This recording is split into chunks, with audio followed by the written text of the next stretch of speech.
কালি গধূলি প্ৰায় 8:30 বজাত আমি খবৰ এটা পাওঁ ঢকুৱাখনীয়া চিৰিংচুক গাঁৱৰ যিটো নামঘৰ আছে নামঘৰটোৰ ওচৰত ৰাস্তাত তিনিটা গৰুৰ লাওখোলা পৰি থকা বুলি কয়।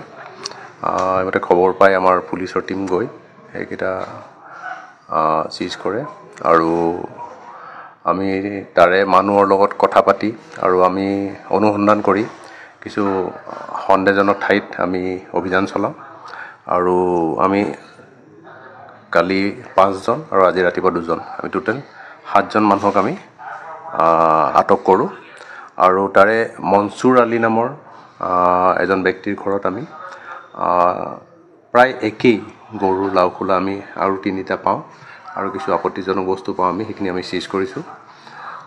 আমি ঘটনাটোৰ অনুসন্ধান কৰি আছোঁ, টেকনিকেল এভিডেন্স কালেক্ট কৰিছোঁ আৰু এনালাইচিছ কৰিছোঁ। এইবিলাক আমি যিসকল ব্যক্তি ইয়াত জড়িত আছে তেওঁলোকক যাতে আমি আইনমতে তেওঁলোকৰ বিপক্ষে যাতে আইনমতে ব্যৱস্থা ল'ব পাৰোঁ তাৰ বাবে আমি চেষ্টা ৰাখিছোঁ।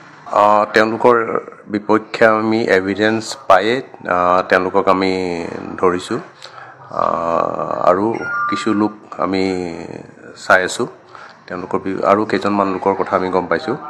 আমি এইটো অনুসন্ধানৰ কথা আৰু অনুসন্ধানত যিসকল লোকৰ কথা পোৱা যায় তেওঁলোকৰ বিপক্ষে আমি আইনমতে ব্যৱস্থা লওঁ। কালি গধূলি প্ৰায় 8:30 বজাত আমি খবৰ এটা পাওঁ ঢকুৱাখনীয়া চিৰিংচুক গাঁৱৰ যিটো নামঘৰ আছে নামঘৰটোৰ ওচৰত ৰাস্তাত তিনিটা গৰুৰ লাওখোলা পৰি থকা বুলি কয়।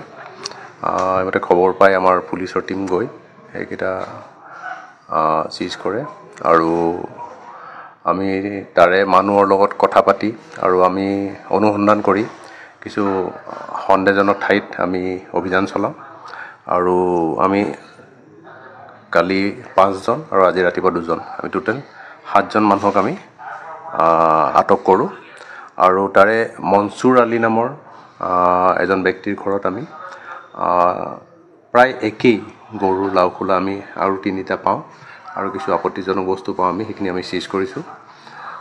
আমি ঘটনাটোৰ অনুসন্ধান কৰি আছোঁ, টেকনিকেল এভিডেন্স কালেক্ট কৰিছোঁ আৰু এনালাইচিছ কৰিছোঁ। এইবিলাক আমি যিসকল ব্যক্তি ইয়াত জড়িত আছে তেওঁলোকক যাতে আমি আইনমতে তেওঁলোকৰ বিপক্ষে যাতে আইনমতে ব্যৱস্থা ল'ব পাৰোঁ তাৰ বাবে আমি চেষ্টা ৰাখিছোঁ। তেওঁলোকৰ বিপক্ষে আমি এভিডেন্স পায়ে তেওঁলোকক আমি ধৰিছোঁ আৰু কিছু লোক আমি চাই আছোঁ। তেওঁলোকৰ আৰু কেইজনমান লোকৰ কথা আমি গম পাইছোঁ। আমি এইটো অনুসন্ধানৰ কথা আৰু অনুসন্ধানত যিসকল লোকৰ কথা পোৱা যায় তেওঁলোকৰ বিপক্ষে আমি আইনমতে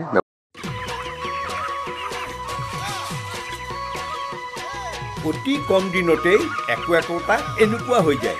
মই যে বিয়মৰ দানা খুৱাওঁ, আপোনালোকেও বিয়মৰ দানা খুৱাওক আৰু কম দিনতেই অধিক মুনাফা লাভ কৰক।